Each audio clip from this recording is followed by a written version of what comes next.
You're here. Good.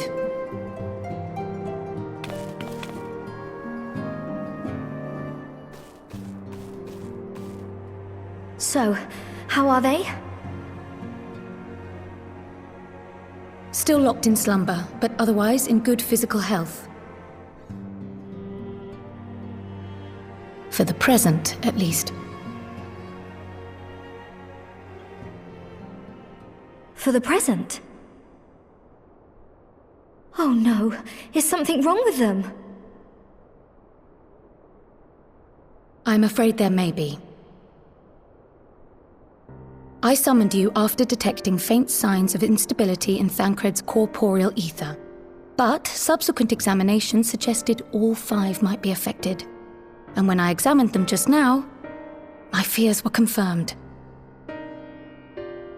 Tellingly, the degree of instability varies between them.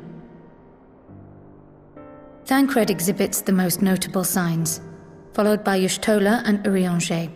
The twins' ether, meanwhile, remains relatively stable, but there is a change there too if one knows to look for it.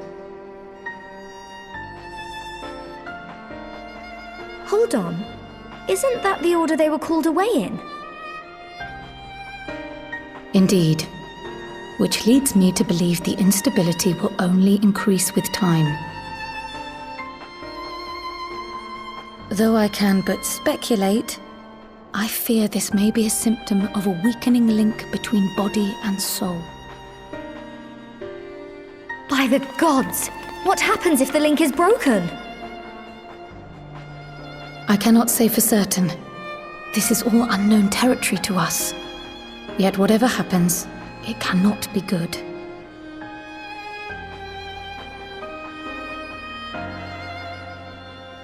Mercifully, the instability is still only slight. And you may rest assured Master Matoya and I will do everything in our power to keep it from worsening.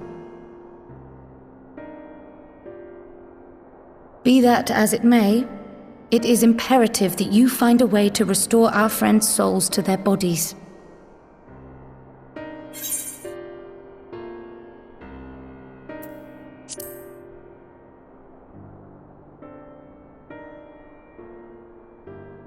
I realize you've only just returned from saving 2 worlds, but time is not on our side.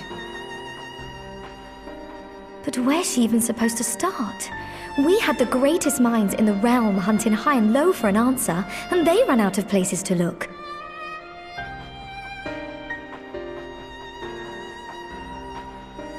You stated in your report that the Exarch had originally intended to reverse the summoning process by means of his own death, correct?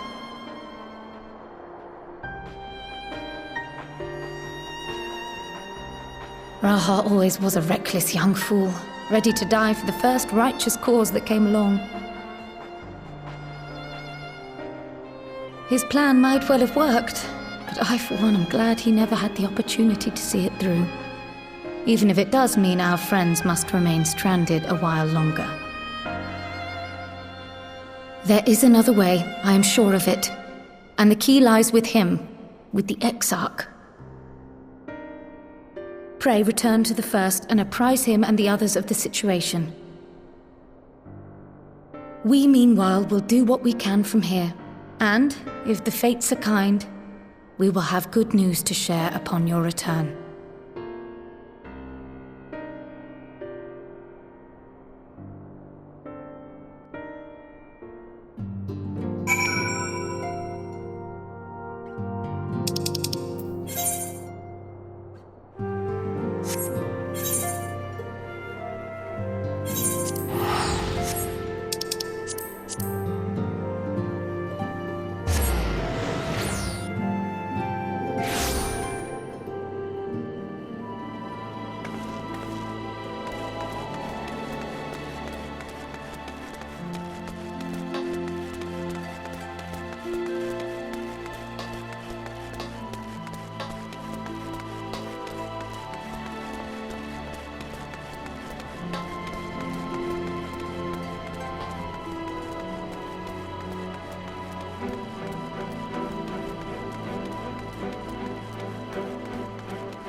Pray excuse my late arrival.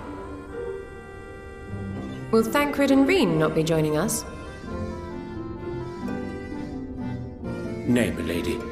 With apologies to all, they beg leave to pursue their investigation of the empty to its conclusion. Should matters here demand their presence, however, they did assure me that they would make themselves available. Yes, of course. Then let us proceed.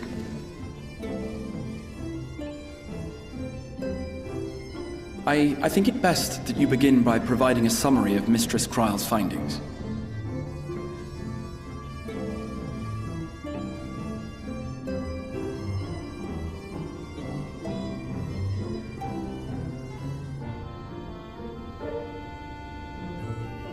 I suppose it was only to be expected that some change would occur. Yet our souls seem unaffected, to my eye at least.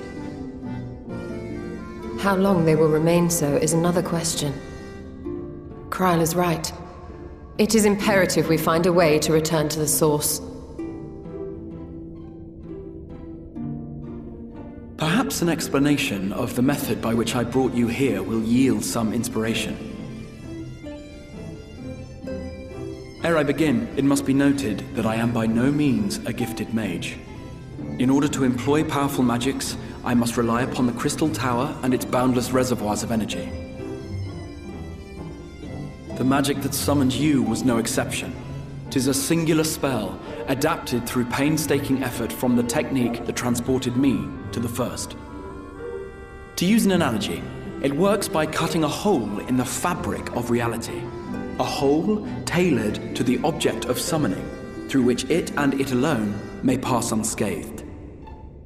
Though I succeeded in creating said hole, I failed to latch onto my intended target. Instead of you, the spell found those close to you, and ended up summoning them in their incomplete state.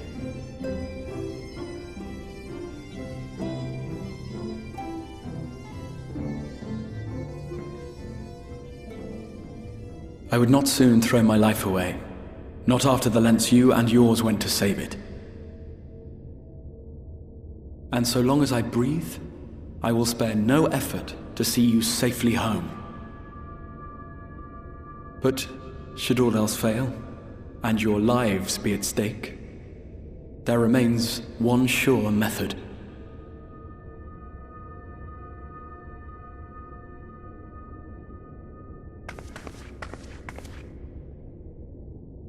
Oh!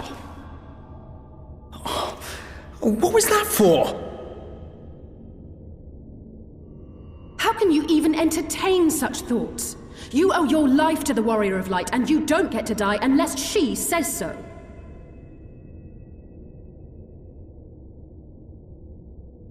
Your followers await your divine judgment. What did you just...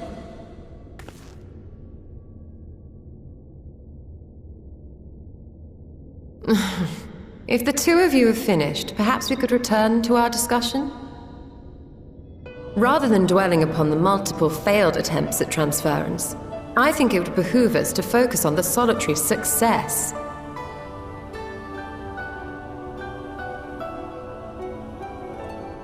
I would draw your attention to the fact that our friend can travel between worlds possessed not only of her body and soul, but her personal effects besides.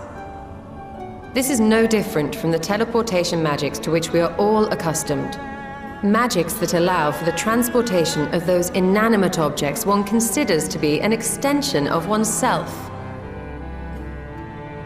Are you suggesting that simply by considering us her possessions, she could carry our souls back to the source upon her person? Well, it would be nice if things were that simple for a change. But vague notions of ownership seem a rather tenuous thing to stake our lives on. So much as a moment of doubt on her part and we'd be left floating in the rift. Milady hath the right of it. The requisite fixity of belief would be too much to ask even of our friend. Yet were we to immure our souls within an object in her possession, mayhap then our safe passage could be assured. White Auracite would, I believe, serve as a suitable vessel for this purpose. It was conceived to imprison the massy soul of an Ascian, and should house one of ours with relative ease. We would need only to ensure our soul's safe preservation inside the stone, and identify a means by which they might be transferred back unto our vacant bodies. Soul preservation and transference. I believe I know of someone who may be able to assist us. On the far shore of the source, there stands a great palace built by the elves. It was forsaken in the wake of the flood, but a certain Numo chose to make their home there soon after. Though they have long lived as a recluse, they once occupied a place of honor in Verbert's royal court, and it is said that none in all of Norvrant is more knowledgeable than they on matters of the soul. Well, I've no objection to seeking a helping hand, but if they've gone to such lengths to hide themselves away from the world, what makes you think they'd be willing to lend us one? A worthy question. Years ago, I myself tried and failed to solicit their cooperation in the battle against the Sin Eaters. No sooner had I begun to make my plea than they unleashed a swarm of their familiars upon me. Unlike me, however, you have curried favor with the Fae Folk. By that merit alone, I am hopeful that they would grant you an audience. They may still be inclined to turn you away, of course, but if their knowledge might feasibly facilitate your return home, we have to try.